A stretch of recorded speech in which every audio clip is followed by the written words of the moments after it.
आप देख रहे हैं अपना बिहार और आपके साथ मैं हूं विवेक। देशद्रोह के आरोपी और जेएनयू छात्र संघ के पूर्व अध्यक्ष कन्हैया कुमार कांग्रेस में शामिल हो गए हैं। वामपंथ का चोला उतारकर कन्हैया ने हाथ थाम लिया है। लेकिन सवाल यह है कि क्या कांग्रेस के पास ऐसे चेहरों की कमी हो गई जो पार्टी को संकट से उबार सकें, और पार्टी में ऐसे लोगों को शामिल कराना पड़ रहा है जिस पर भारत तेरे टुकड़े होंगे कहने का आरोप है।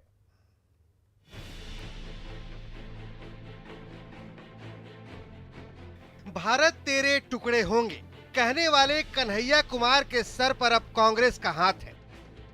राहुल गांधी की मौजूदगी में कन्हैया ने कांग्रेस का दामन थाम लिया।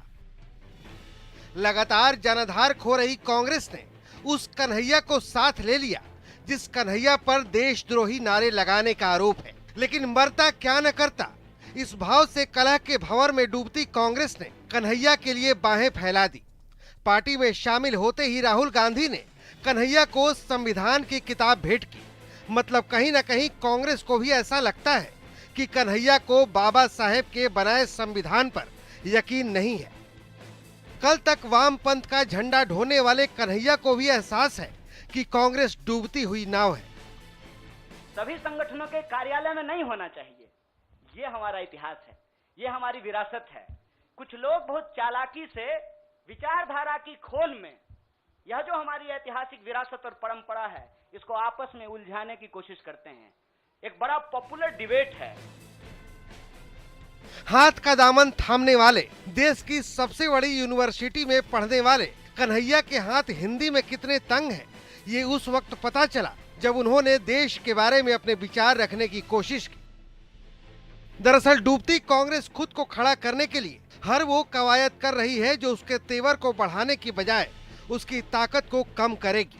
कन्हैया उसी का नया नजीर है, क्योंकि ऐसा लगता है कि भारत को तोड़ने वाली ताकतों के लिए कांग्रेस शरणस्थली बनती जा रही है। Bureau report, news 18 network. और कांग्रेस का हाथ पकड़ने से पहले कन्हैया कुमार उस वक्त विवादों में आ गए जब उन्होंने सीपीआई ऑफिस से एयर कंडीशन निकलवा ली, और बताया जा रहा है कि पटना में सीपीआई ऑफिस अजय भवन में कन्हैया ने ही वहां पर एसी लगवाया था जिसे वो निकाल ले गए।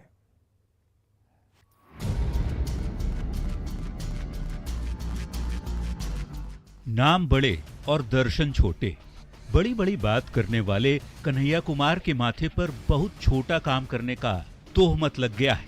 बताया जा रहा है कि सीपीआई छोड़कर कांग्रेस का हाथ थामने के पहले कन्हैया ने पटना के पार्टी दफ्तर से वो एसी भी निकलवा ली जो उन्होंने अपने पैसे से पार्टी दफ्तर के अपने कमरे में लगवाई थी। यही वो कमरा है जहां कन्हैया का, जहां पे एसी लगा हुआ था, और इसी में वो अपने समर्थकों के साथ, अपने लोगों के साथ जो है वो बैठते थे। लेकिन आपको बता दूं कि ये ताला जो है, ताले की चाबी अभी भी पार्टी ऑफिस के पास नहीं है। एसी ले गए और साथ में इसकी चाबी भी जो है उनके लोगों के पास ही है। आप जरा देखिए कि यहाँ पे जो एसी का जो कनेक्शन है उसके तार जो है वो काटे गए हैं। पार्टी दफ्तर से एसी निकलवाने पर सीपीआई का कोई नेता खुलकर तो कुछ नहीं बोल रहा। हाँ, कन्हैया के कांग्रेस ज्वाइन करने पर जरूर बहुत कुछ बोल रहे हैं। कन्हैया राजनीतिक रूप से एक वक्तव्य देने में वक्तृत्व क्षमता उन्होंने काफ़ी अर्जित की, और उससे उनको देश भर में और अंतर्राष्ट्रीय स्तर पर भी अपना ये प्रतिष्ठा हासिल हुई। ये ठीक है, लेकिन इतने के बावजूद कोई जरूरी नहीं है कि वो सांगठनिक सूझबूझ भी उनके अंदर हो। कन्हैया कुमार और विवाद का पुराना नाता है। वैसे कन्हैया के कांग्रेस ज्वाइन करने से कांग्रेसी तो खुश है। कन्हैया का कांग्रेस परिवार में मैं स्वागत करता हूं। कन्हैया एक प्रतिभाशाली युवा नेता हैं। बेगूसराय से चुनाव हारने वाले कन्हैया कुमार को लेकर कांग्रेसी चाहे जो ख्वाब देख ले, बिहार की बाकी पार्टियों के नेताओं को नहीं लगता कि कन्हैया के आने या जाने से कोई फर्क पड़ेगा। कौन कन्हैया कुमार? मैं कन्हैया कुमार को नहीं जानता हूँ। कौन कन्हैया कुमार है, कहाँ जा रहे हैं, नहीं जा रहे हैं, हम इस पे बारे में जानकारी हमको नहीं है। किस कन्हैया कुमार की चर्चा आप करें? पॉलिटिकल टूरिस्ट है तो स्वाभाविक है कि ये उनका अंदरूनी मामला है, और साथ ही साथ यह विपक्ष के नेता तेजस्वी यादव हमारे सामने खड़े हैं। बाकी कौन पार्टी किस रूप में है वो तो उनके पीछे खड़ी है। राज्य की जनता लोगों के राजनीतिक महत्वाकांक्षाओं को पूरा करने के लिए नहीं, राज्य के विकास के लिए राजनीतिज्ञों को अपना समर्थन देती है। कन्हैया कुमार के कांग्रेस में जाने से पार्टी की जमीन मजबूत हो ना हो, कांग्रेस ज्वाइन करने के पहले सामने आए इस ताजा विवाद ने किरकिरी जरूर करा दी है। न्यूज 18 के लिए पटना से रवि एस नारायण, अमित कुमार, आनंद अमृतराज और शैलेंद्र की रिपोर्ट।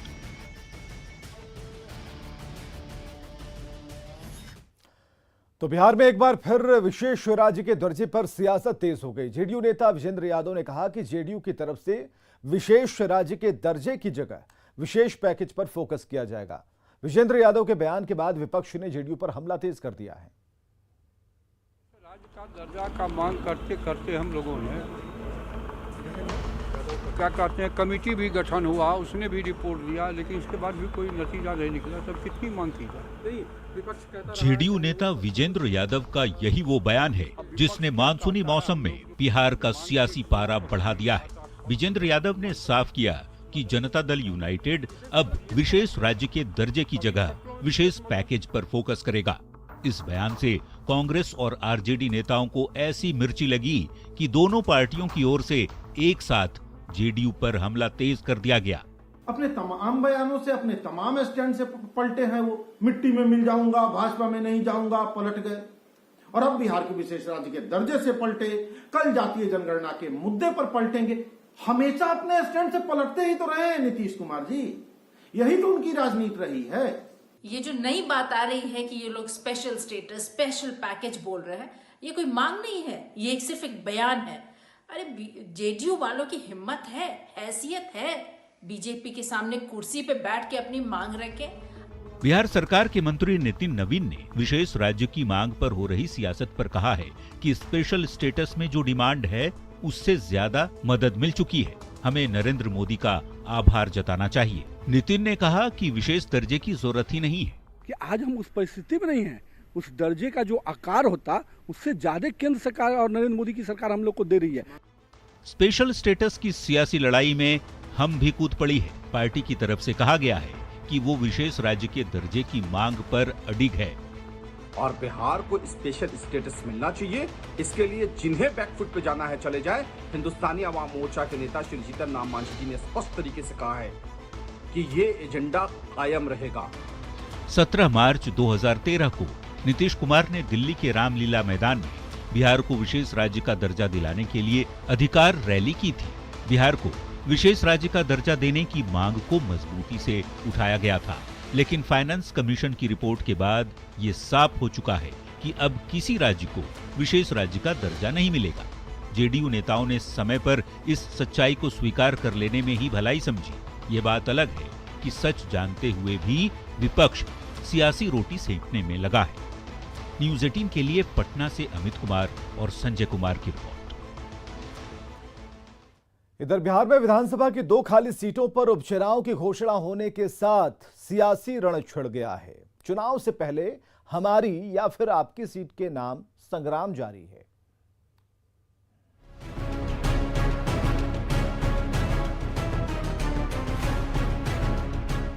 बिहार में 2 सीटों पर उपचुनाव के रण का ऐलान हो गया है। मुंगेर जिले के तारापुर और दरभंगा जिले के कुशेश्वर स्थान पर 30 अक्टूबर को उपचुनाव कराने की घोषणा की गई है। वहीं दोनों सीटों पर 2 नवंबर को मतों की गिनती होगी। चुनावी प्रक्रिया के लिए 1 अक्टूबर को नोटिफिकेशन जारी होगा। दोनों सीटों पर 8 अक्टूबर तक नामांकन कर सकते हैं। वहीं 13 अक्टूबर तक नाम वापस लिया जा सकता है। विधानसभा चुनाव 2020 के दौरान इन दोनों सीटों पर जेडीयू के उम्मीदवारों को जीत मिली थी।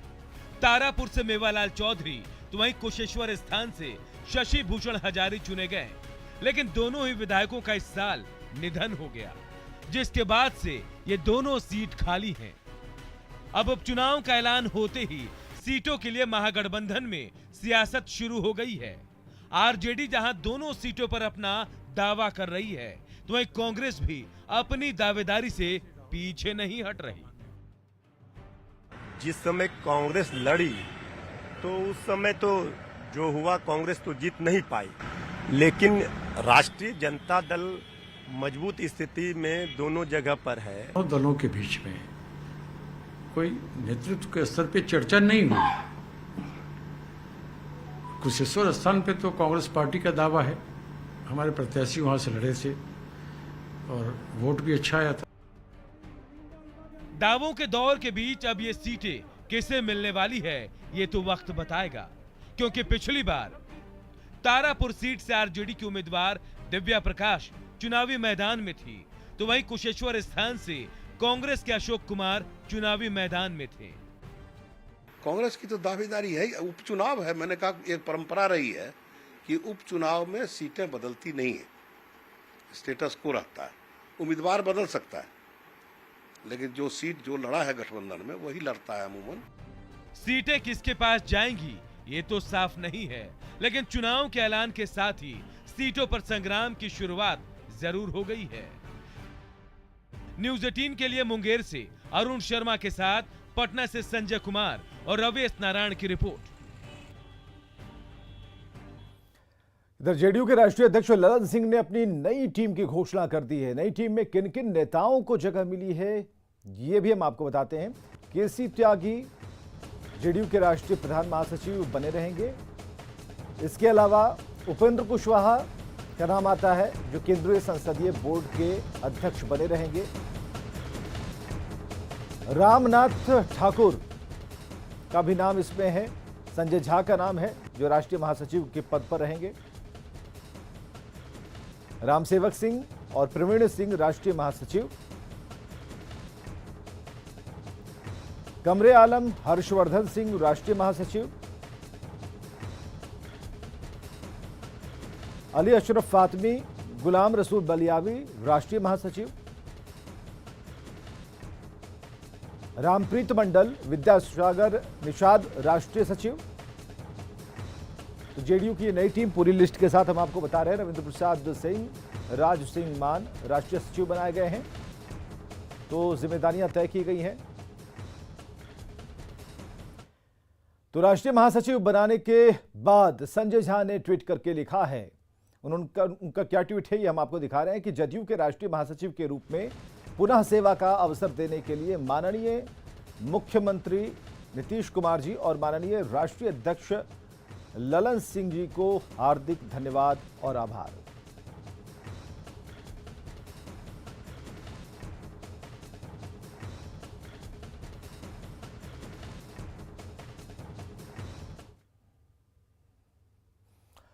बिहार में पंचायत चुनाव के दूसरे चरण की वोटिंग कल होगी। कल 34 जिलों के 48 प्रखंडों में वोटिंग होनी है और इसके लिए सुरक्षा के पुख्ता इंतजाम किए गए हैं। कल 6 अलग अलग पदों के लिए वोटिंग होगी। चुनावी मैदान में 79,000 से ज्यादा उम्मीदवार हैं। चुनावी मैदान में 76,279 उम्मीदवार, वोटिंग के लिए 9,686 बूथ। तो कल 34 जिलों के 48 प्रखंडों में वोटिंग होनी है। तैयारी पुख्ता है।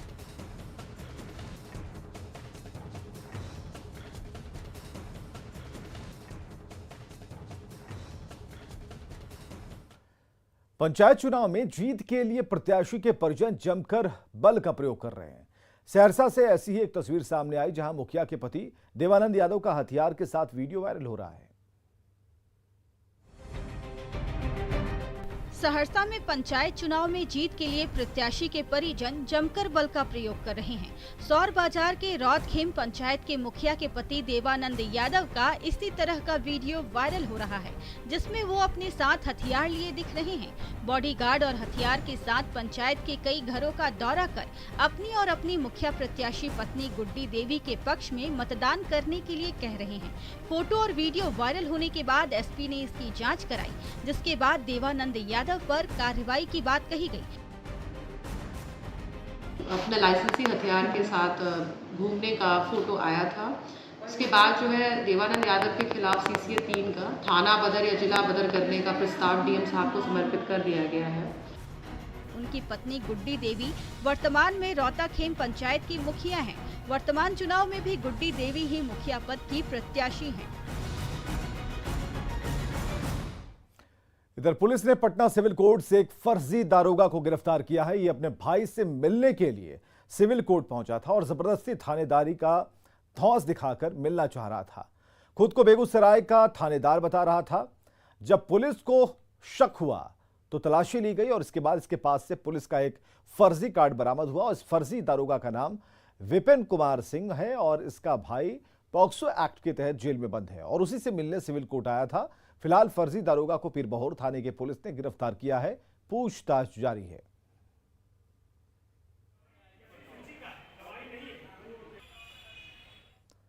और जमुई शहर के किऊल नदी के हनुमान घाट पर एक पुल की मांग दशकों से हो रही है, लेकिन यह डिमांड अभी तक अधूरी है, जिससे 2 दर्जन से ज्यादा गांव की आबादी बारिश के दिनों में जलकैदी बन जाती है। साइकिल कंधे पर टंगे हुए हैं, चप्पल और जूते पांव की बजाय हाथ में पहन रखे हैं, झोला सिर पर उठा लिया है और किऊल नदी की धारा के बीचों बीच से बढ़े चले जा रहे हैं हर एक कदम। मानसून के दौरान जब से किऊल नदी आंखें दिखाने लगी है, तब से 2 दर्जन गांव के ग्रामीणों की जिंदगी थम सी गई है। आने जाने का हर एक रास्ता बंद हो गया है, लेकिन मंजिल दूर है और जाना जरूर है। इसलिए गिरते पड़ते हर कोई किऊल नदी की धारा को चीरते हुए मंजिल की ओर बढ़ता चला जा रहा है। किऊल नदी के उस पार जमुई शहर है तो इस पार 2 दर्जन गांव, उस पार स्कूल और अस्पताल है तो इस पार मुफलिसी और बदहाली। लेकिन जब ये ग्रामीण जमुई शहर का रुख करते हैं तो किऊल नदी रास्ता रोक देती है। फिर भी मुसीबत से जूझते हुए हर एक कदम बढ़ते चले जाते हैं।